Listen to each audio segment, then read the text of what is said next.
अच्छे ग्लोबल संकेतों से बाजार का जोश हाई। सेंसेक्स और बैंक निफ्टी ने छुआ नया शिखर। निफ्टी भी ऑल टाइम हाई के करीब। मिड कैप और स्मॉल कैप शेयर्स में आज रिकवरी का मूड। मेटल शेयर्स पर मैक्वारी बुलिश, कहा इनपुट लागत में कमी और कर्ज घटने से कंपनियों को होगा फायदा। जेएसडब्ल्यू स्टील का लक्ष्य बढ़ाकर 1077 किया। शेयर 3% तेजी के साथ लाइफ हाई पर। जेएसपीएल, हिंडाल्को, टाटा स्टील में भी मजबूती। गोल्ड लोन देने पर लगी पाबंदी हटने के बाद आईएफएल फाइनेंस में जोरदार तेजी। शेयर 10% से ज्यादा ऊपर। शिपिंग से जुड़े डिफेंस शेयर्स में आज जोरदार action. Cochin shipyard, Mazagon dock, garden reach 5% तक ऊपर। वोडा आइडिया में गिरावट जारी। आज भी करीब 5% टूटकर 10 रुपए के नीचे फिसला। पिछले एक महीने में करीब 40% टूटा शेयर। बोनस शेयर के ऐलान से राइट्स में 7% ऊपर की तेजी। इधर फंड रेजिंग की खबरों से मैनकाइंड फार्मा लाइफ हाई पर पहुंचा। जोमेटो भी 3% की तेजी के साथ शिखर पर।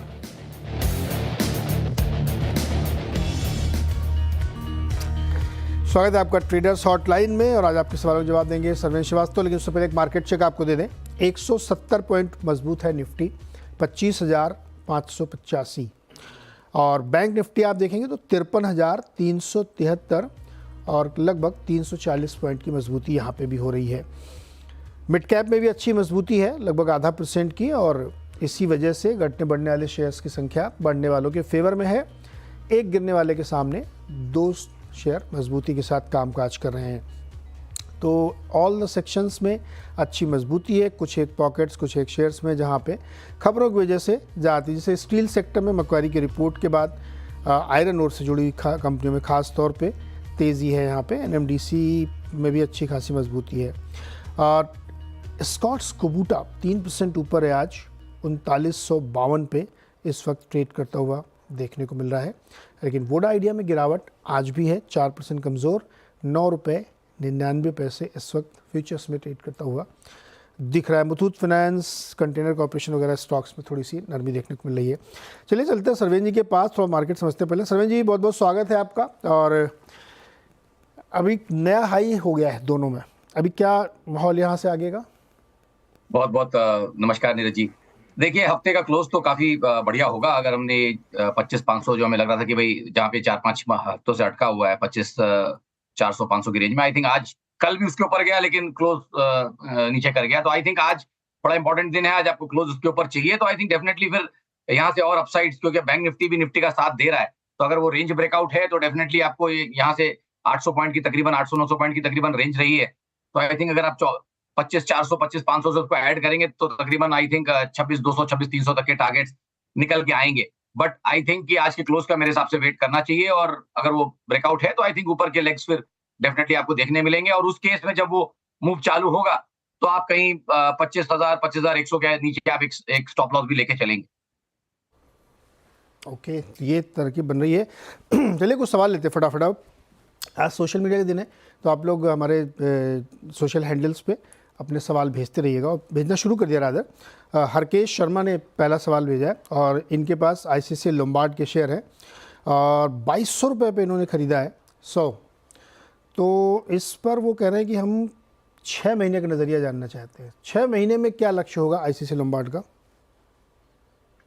देखिए, लास्ट 12-18 महीने में काफी बढ़िया चला हुआ है। तो 1,000-1,400 वाली चीज अगर आपको 2200 मिल गई है, आई थिंक एक डिसेंट मूव यहाँ पे है। तो अगले 6 महीने मोमेंटम अभी पॉजिटिव है, तो यहाँ पे इनको यही करना पड़ेगा कि भाई ट्रेड में बने रहें, अगर 6 महीने के लिए बने रहना चाहते हैं। But I think trailing stop loss का इस्तेमाल करें। और मेरे हिसाब से जो लेवल्स मुझे दिख रहे हैं, आई थिंक इनको 2120 या 2100 रख ले, राउंड फिगर 2100 के नीचे आई थिंक इनको एक स्टॉप लॉस रखना चाहिए ट्रेलिंग। और फिलहाल एटलीस्ट 1 से 3 महीने तो ट्रेड में बने रहें और महीने महीने पे इसको रिव्यू करते रहें। ओके, बिरेश्वर ने पीडीलाइट में 3240 के स्ट्राइक वाला कॉल लिया है। यस, 56 रुपये पर कह रहे हैं कि इसमें अच्छी रिकवरी देखने को मिल रही है। क्या राय बनती है आपकी पीडीलाइट पे? देखिए, चला तो है पीछे से, इसमें दो राय नहीं है। बट जो ये जो करेक्शन ऑनगोइंग जो करेक्शन चल रहा है, यहाँ मुझे अभी नए हाईज, यहाँ जो बाजार ने नए हाईज मारे हैं तो देखिए इसने अभी तक नहीं मारा है, तो एक 50-60 रुपए बाकी है पॉसिबली। तो अगला हफ्ता देख ले, मेरे हिसाब से कॉस्ट के आसपास कहीं स्टॉप लॉस रखें, आई थिंक थोड़ा प्रॉफिट में हैं तो कॉस्ट के आसपास स्टॉप लॉस रखें और नेक्स्ट एक वीक देख लें। अगर नेक्स्ट वीक में बाजार के साथ कंफर्म करके ये भी नया ब्रेकआउट कर लेता है तो और मोमेंटम ऐड होगा, अन्यथा मुझे लगता है कि नेक्स्ट हफ्ते के एंड तक इनको मुनाफा बांध के निकलना चाहिए। राइट, देवर शुक्ला का सवाल, भारत इलेक्ट्रॉनिक्स 113 पर इन्होंने लिया है, तो बहुत बढ़िया लेवल पे लिया है इन्होंने भारत इलेक्ट्रॉनिक्स। बहुत बढ़िया ट्रेड और मुबारक है इनको कि भाई अच्छा ट्रेड लेके बैठे हैं और उसको पेशेंटली इन्होंने वेट किया है। देखिए लास्ट 3-4 महीने का 5 महीने का सेटअप देखें तो आई थिंक एक अच्छा long run correction from around 340 से जो ये आपका 270-280 की तरफ ये जो करेक्शन आया है, आई थिंक एक लॉन्ग रन डिसेंट करेक्शन है कई महीनों हफ्तों का। इसमें एक इनको डिसेंट पुलबैक तो और मिलेगा मेरे हिसाब से, तो आई थिंक उस पुलबैक का वेट करें और उसमें दोबारा राय ले। आई थिंक यहाँ पे आपको ऊपर में 310 315 के लेवल्स पुलबैक में मिलने चाहिए, तो फिलहाल ट्रेड में बने रहें। 268 के आसपास अगर चाहे तो एक स्टॉप लॉस भी रखें। ओके, ट्रेड में बने रहिए इसमें, स्टॉप लॉस के साथ उसमें काम करिए। सुधांशु सरीन का सवाल है हटको पर।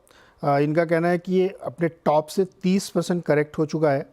Can it be bought for short term swing? क्या छोटे समय के लिए इसमें कुछ ट्रेड बनता है? देखिए बहुत पहले बहुत बड़ा डार्लिंग था, चला, फिर बहुत डिसअपॉइंट किया, फिर चला है, तो आई थिंक यहाँ पे जो होना था इस लेग का, I think mostly the best is in price. तो यहाँ पे मुझे लगता है कि थोड़ा टाइमिंग इनका थोड़ा ऑफ है और आई थिंक इतना लंबा रैली के बाद 50 रुपए वाली चीज 350 के तकरीबन पहुंची थी, तो आई थिंक 7 गुना हुआ पड़ा है यहाँ पे। आई थिंक एक डिसेंट करेक्शन जो उसको दोबारा 210 200 की रेंज में लेके जाएगा, फिलहाल वही चल रहा है, but larger part of the correction इन्होंने झेल लिया है, तो आई थिंक 200 रुपए के स्टॉप लॉस से इनको यहाँ बने रहना चाहिए।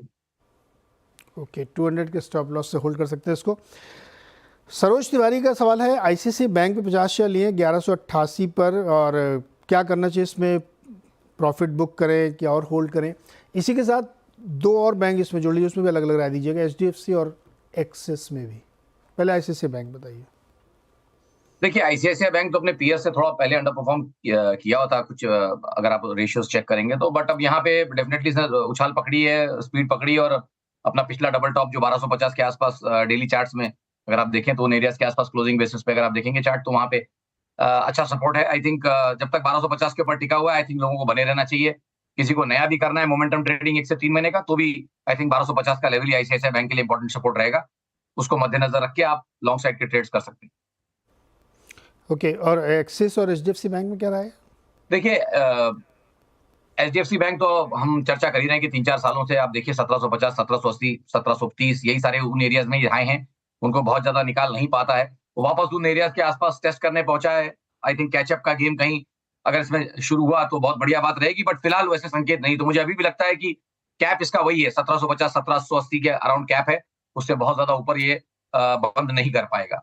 और जहां तक रही एक्सिस बैंक की बात, यहाँ मुझे लगता है कि देखिए अब ये बाजार के साथ थोड़ा सा, इसका पिछला हाई जो 1300 के आसपास था उसका खाली पुल बैक चल रहा है, तो बाजार के साथ इस स्टॉक ने भी अभी तक नया हाई नहीं रखा, तो इसको भी अगला हफ्ता देंगे। हर वो स्टॉक, अच्छा स्टॉक जिसने पॉसिबली निफ्टी, बैंक निफ्टी को भी कंफर्म नहीं किया है, अगले हफ्ते में उसको पॉसिबली चलना पड़ेगा और कंफर्म करना पड़ेगा, तो इस मूव में भी स्ट्रेंथ आएगी और ऊपर के जो भी हम 800,000 पॉइंट की बात कर रहे थे निफ्टी में वो ऐड होंगे।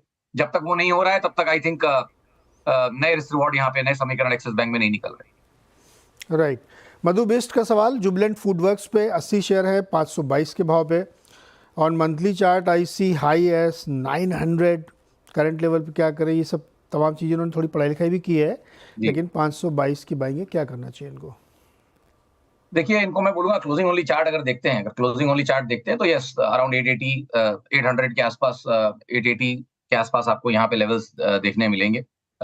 मुझे लग रहा है कि फिलहाल उसी का पुल बैक चल रहा है। देखिए इसका हाई 2021 का है, पहले ये समझ के चलिए, तो अभी तक ये स्टॉक परफॉर्म नहीं कर पाया है, कोशिश कर रहा है कैचअप की, जो हम बोलते हैं कि अंडर परफॉर्मेंस गेट्स रिवॉर्डेड, तो वो कहीं यहाँ रिवॉर्ड तो हो चुकी है, 400 वाली 450, 450 वाली चीज 700 आ चुकी है, तो I think within the pullback range ये हो चुका है और इसको बहुत कुछ अब नया करना पड़ेगा, कुछ नए समीकरण बनाने के लिए, तो फिलहाल के लिए मुझे लगता है best is in the price, तो यहाँ पे मुझे रहेगी कि उछालों में मुनाफा थोड़ा बांधे यहाँ। सरविंद जी, निफ्टी रिकॉर्ड ऊंचाई पर जी 25,650, 652, 53 बढ़ती जा रही थी जी, जबरदस्त। देखिए एक स्पाइक आया एकदम लास्ट में, देखिए राइट हैंड कॉर्नर पे जी, तो एक और बड़ा तेजी मिला है, और ये फर्स्ट टाइम इसने ब्रीच किया आपने, मतलब डेली अब बनाएगा ये जी 26,000। 26,200 26,300 रेंज ब्रेकआउट के टारगेट्स आते हैं सर। आई थिंक अगर डिसाइसिव और जेन्युइन ब्रेकआउट है तो वही रहेंगे। आज चाहे तो कंफर्मेशन का वेट करें क्लोजिंग तक, या जिसको ट्रेड लेना है, जो प्रीएम्प्ट करना चाहते हैं, वो आई थिंक स्टॉप लॉसेस के साथ रेंज ब्रेकआउट को ट्रेड करने की कोशिश बिल्कुल कर सकते हैं, क्योंकि इतने बड़े 4-5 हफ्तों की जो रेंज का ब्रेकआउट हुआ है, तो चलना तो चाहिए, चलना तो चाहिए। बैंक निफ्टी ने भी कंफर्म किया, जो हम वेट कर रहे थे इतने महीनों से, कि बैंक निफ्टी को कंफर्म नहीं कर रहा है नए हाइस के साथ। तो I think around the all सारे इंडाइसेस में अगर आप देखें तो अब धीमे धीमे ये दोनों इंडाइसेस और बाकी इंडाइसेस भी साथ देना चाहिए। अगला हफ्ता क्रूशियल है, जैसे मैंने बोला, किसी भी लार्जर ब्रेकआउट के लिए। ओके, ये हीट मैप आपके सामने, इसमें देखिए टॉप गेनर्स में कौन है। जेएसडब्ल्यू स्टील, महिंद्रा, कोल इंडिया, मारुति, टाटा स्टील, और उसके बाद नीचे केवल 4 स्टॉक्स रेड में है। उसमें से ग्रासिम, सिप्ला, टीसीएस और एनटीपीसी, वो भी बहुत थोड़ी थोड़ी मामूली सी कमजोरी, लेकिन अदरवाइज निफ्टी 50 के 46 स्टॉक ग्रीन में ट्रेड कर रहे हैं। और ज़बरदस्त है जी, बजाज फाइनेंस 7600 रुपये पे इस वक्त ट्रेड करता हुआ आपको देखने को मिल रहा है। एचडीएफसी लाइफ में भी अच्छी खासी मजबूती है। हीरो, मतलब आप अक्रॉस द बोर्ड किसी भी स्टॉक में देखिए तो ठीक ठाक मजबूती है। जो कमज़ोरी वाले हैं वो हल्के से हैं। एक बार बजाज फाइनेंस पे राय चाहिए आपकी। ये भी जो है लगातार ऊपर की तरफ बढ़ रहा है, क्या राय बनती है आपकी इस समय बजाज फाइनेंस पे? नहीं देखिए, बढ़िया सेटअप्स हैं यहाँ पे भी, और थॉट लेकिन यही रहेगा कि अभी तक इसने अपने नए हाइज हैं वो नए इसने अभी तक नहीं रखे हैं। थॉट यही रहेगा कि भाई आप 8,000 के ऊपर ब्रेकआउट करके यहाँ खड़े रह जाएं, तो यहाँ पे भी अगले अगले हफ्ते में कंफर्मेशन आपको मिलेंगे। फिलहाल आई थिंक 7900 और 78 टू 7900 तक का मूव ये पॉसिबली जा सकता है। 879 जा सकता है, और सारे सेक्टर्स तेज़ी में है, सिर्फ एक फार्मा मामूली सा रेड में, अदरवाइज सारे सेक्टोरल इंडेक्स भी अच्छे खासे ग्रीन में ट्रेड करते हुए देख रहे हैं। महिंद्रा महिंद्रा में भी आज अच्छी मजबूती। एमएनएम में क्या राय बन रही है आपकी? 3.5% ऊपर है, 2900 किसी भी समय पार कर सकता है। जी देखिए, यहाँ पे मेरा थॉट यही है, थोड़ा ऑटो इंडेक्स आई थिंक काफी ओवरबॉट हो गया है। ओवरऑल इंडेक्स की बात कर रहा हूँ, तो वहाँ पे ये भी उसका एक बड़ा पार्ट है। साइडवेज कंसोलिडेशन करके खड़ा है अभी तक, जैसे मैंने बोला, बाजार के साथ कंफर्म नहीं किया नया है, तो मैं इसको अगले हफ्ते डेफिनेटली फिल्टर में रखूंगा। अगर ब्रेकआउट कर लेता है तो आपको यहाँ पे भी नया हाई ऑल टाइम एटीएच रख लेता है, तो यहाँ पे भी आपको महिंद्रा में भी फिर नेक्स्ट हफ्ता 15 दिन में आपको 7 से 10% की मूव अपसाइड के दिखने चाहिए। ओके, चलिए एक सवाल लेते हैं देवांशु का। देवांशु ने एक सवाल पूछा है कि मझगांव डॉक या कोचीन शिपयार्ड में क्या सही वक्त है एंट्री लेने का? देखिए, दोनों काफी चले हुए हैं, आई थिंक दोनों काफी चले हुए हैं, बट अगर वैसे देखा जाए तो आई थिंक, और दोनों में आई थिंक करेक्शंस भी तकरीबन वैसे ही चल रहे हैं। एक long drawn multi month correction, multi week correction यहाँ चल रहा है जून के बाद से, जून जुलाई के टॉप के बाद से। तो आई थिंक दोनों के सेटअप्स ऑलमोस्ट सेम है, तो पिक एंड चूज तो मैं इनके ऊपर छोड़ देता हूँ। अगर करेक्शंस कंप्लीट होते हैं तो वहां के लोस पकड़ के, जो भी अभी नेक्स्ट हफ्ते में या इस हफ्ते का जो लो है, उसको आप मद्देनजर रखते हुए आई थिंक अगर आपको लॉन्ग्स बनाने हैं तो बनाइए। पुल बैक में अच्छे टारगेट्स ऊपर में 7 से 8% आपको अपसाइड यहाँ दोनों में मिल सकती है। राइट, राजा का सवाल लेते हैं। इन्होंने सवाल भेजा है आईआरसीटीसी पे 100 शेयर इन्होंने खरीद लिए है 920 पे, और ये स्टॉक पे कई बार चर्चा हुई पहले भी। अभी चल रहा है 888 888 पे, इन्होंने खरीदा है 920 पे। क्या इनको बने रहना चाहिए इस पे? देखिए, फिर वही बात यहाँ आ गई कि good stock possibly wrong timing. इसको 600-700 रुपए में कितना हम लोग डिस्कस करते थे जब गिरना शुरू, पहले जब जोर से गिरा था इसके पहले, तो सब लोग इसमें फंसे हुए थे। तो हमने कहा था कि भाई 600-700 वर्स्ट के सिनेरियोज वहां पे आप अगर चाहिए तो एवरेज भी करिए। वहां से फिर ये चल चुका और बहुत बढ़िया चला और वापस 1100 तक गया। तो आई थिंक वो ट्रेड अब खत्म हो चुका मेरा, मेरे मद्देनजर। और ये वापस अब ये करेक्शन चल रहा है, नई राय बनाने के लिए थोड़ा टाइम जाएगा इसमें, बट थॉट वही है कि अब इसकी एक लार्जर रेंज बन चुकी है 600 से लेके अराउंड 600 से लेके 1100 तक की, उसी रेंज को ट्रेड करेगा। फिलहाल कहीं मोटा मोटी बीच में चल रहा है, तो अभी कोई रिस्क रिवॉर्ड नहीं है इनको नया कुछ बताने के लिए। ओके, चलिए एक छोटा सा ब्रेक लेते हैं और उसके बाद फिर और सवाल लेंगे।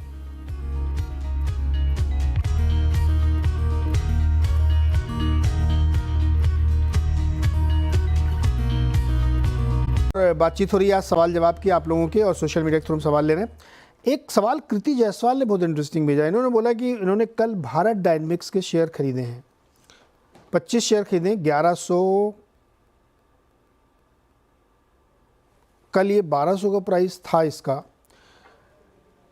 अब ये जानना चाहते हैं इसमें क्या करें। मैं इस पे देखिए, जैसे ये भारत डायनेमिक्स है, ये इसका 52 वीक हाई लो दिख रहा है, लेकिन पिछले 3 महीने में ये स्टॉक करीब 25% करेक्ट हुआ है। ऐसे कुछ स्टॉक्स और दिखाई डॉक्टर साहब। एक दिखाइए आप कोचीन शिपयार्ड, जिसमें काफ़ी बड़ा करेक्शन देखने को मिला। कोचीन शिपयार्ड ये देखिए लास्ट 3 मंथ में, 3 मंथ वाला दिखाइए मुझे। ये देखिए 17-18% की वीकनेस इसमें लास्ट 3 मंथ्स में दिख रही है। गार्डन रीच दिखाइए,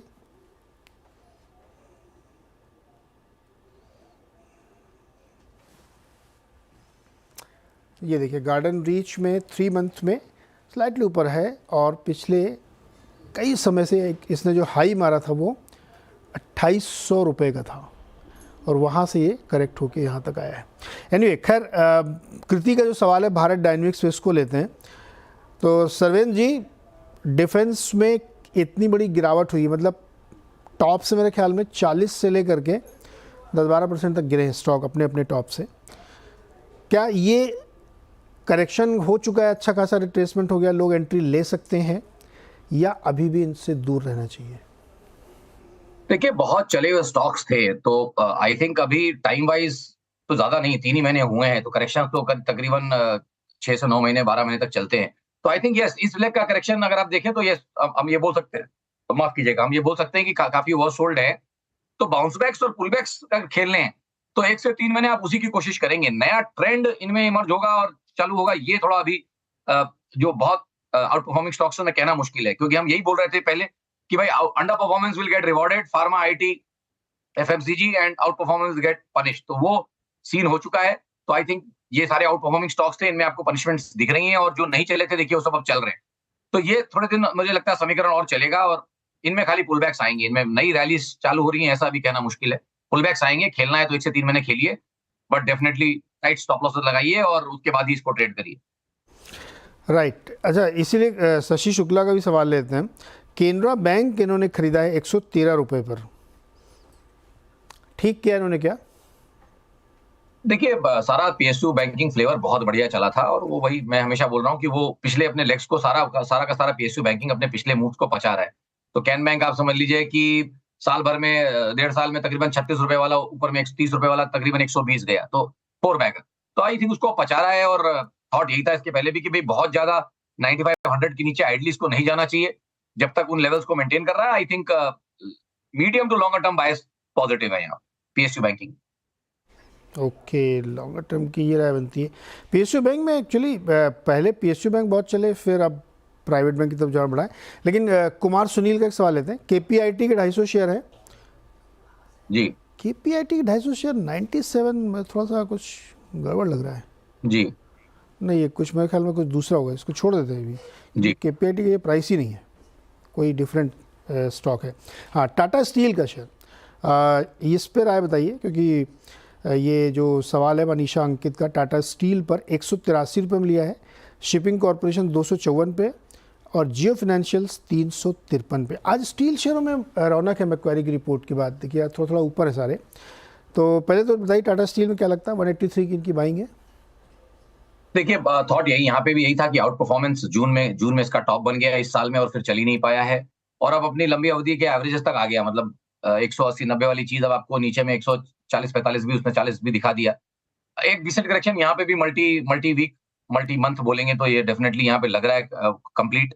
तो थॉट वही है यहाँ पे भी कि पुल बैक के पूरे चांसेस हैं। तो एज लॉन्ग एज आप ये पिछला 140 के आसपास वाले लोज को होल्ड करते हैं, आई थिंक एक पुल बैक जो आपको वापस 170-75 की तरफ ले जाए, वो ट्रेड डेफिनेटली उसकी प्रोबेबिलिटीज बनती हैं। बट उससे ज्यादा अभी यहाँ पे मेरे लिए कहना थोड़ा मुश्किल है कि लार्जर रिवर्सल्स आएंगे क्या, वो थोड़ा कहना अभी मुश्किल है। But yes, bounce backs surely यहाँ पे आ सकते हैं। और जियो फाइनेंस में 353 पे खरीदा इन्होंने। देखिए, जियो फाइनेंस में तो देखिए अनिल जी, यहाँ पे नीरज जी उतना डेटा नहीं है, बट जितना भी है आई थिंक उसमें रैलीज तो अच्छी बनी हुई है, उसी का एक करेक्शन, लार्जर ड्रॉन करेक्शन चल रहा है।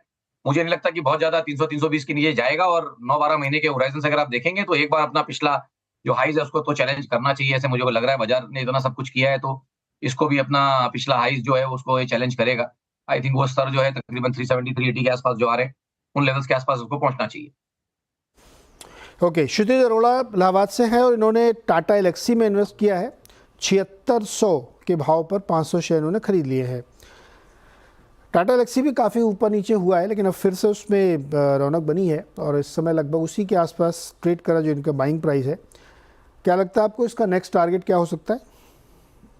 देखिए, टाटा एलेक्सी की एक लॉन्ग ड्रॉन जो रेंज रही है 2022 से वो रही है तकरीबन, आप देखिए 6500 से लेके ऊपर में तकरीबन 9000 तक की। तो आई थिंक उसी रेंज को कहीं बीच में ट्रेड कर रहा है। अच्छा वॉल्यूम बेस्ड प्राइस एक्शन आया था गए महीने में। आई थिंक उसी को पचा रहा है फिलहाल।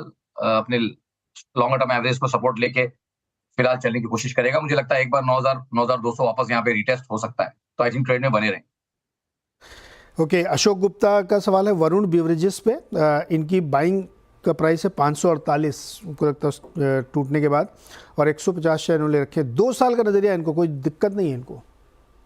देखिए, 2 साल का नजरिया है तो आई थिंक बेस्ट रहता है कि विनिंग ट्रेड में है तो थोड़ा पेशेंस से इसको देख लें।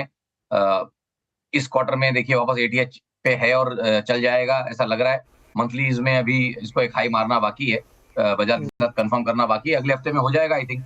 यहाँ मुझे इसके जुलाई के हाईज दिख रहे हैं 681 पे। तो आई थिंक 681 682 का लेवल है इसके लिए इंपॉर्टेंट। उन एरियाज के आसपास पहुंचे और उसको ब्रेकआउट करे तो आई थिंक नए समीकरण बनेंगे।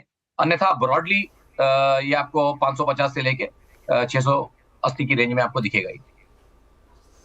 सरवेंद्र, अभी हम लोगों ने टाटा एलेक्सी की बात की थी। टाटा टेक्नोलॉजीज कैसा लगता है आपको? बहुत लंबा चार्ट नहीं होगा, लेकिन साल भर का तो कम से कम चार्ट हो गई। बन रहा है आई थिंक। गिर ही रहा है 2023 के बाद से, जहां से लिस्टिंग है पहला, जिसको हम पहले बोलते हैं पहला ग्रीन शूट, वो गए महीने में बना है। तो आई थिंक उसी का एक करेक्शन चल रहा है, रिट्रेसमेंट चल रहा है। आई थिंक जब तक 1050 के ऊपर टिका हुआ है, आई थिंक यहाँ पे आपको एक बार 1250-1300 के स्तर तो एटलीस्ट मिल जाने चाहिए, इफ नॉट मोर। फिलहाल तो मेरा ये इस पे राय है, छोटे से डेटा पे। ओके, हाँ, डेटा इसका बहुत लंबा नहीं, चूँकि लिस्टिंग तो अभी रिसेंट की ही लिस्टिंग है, इसमें बहुत दूर नहीं है।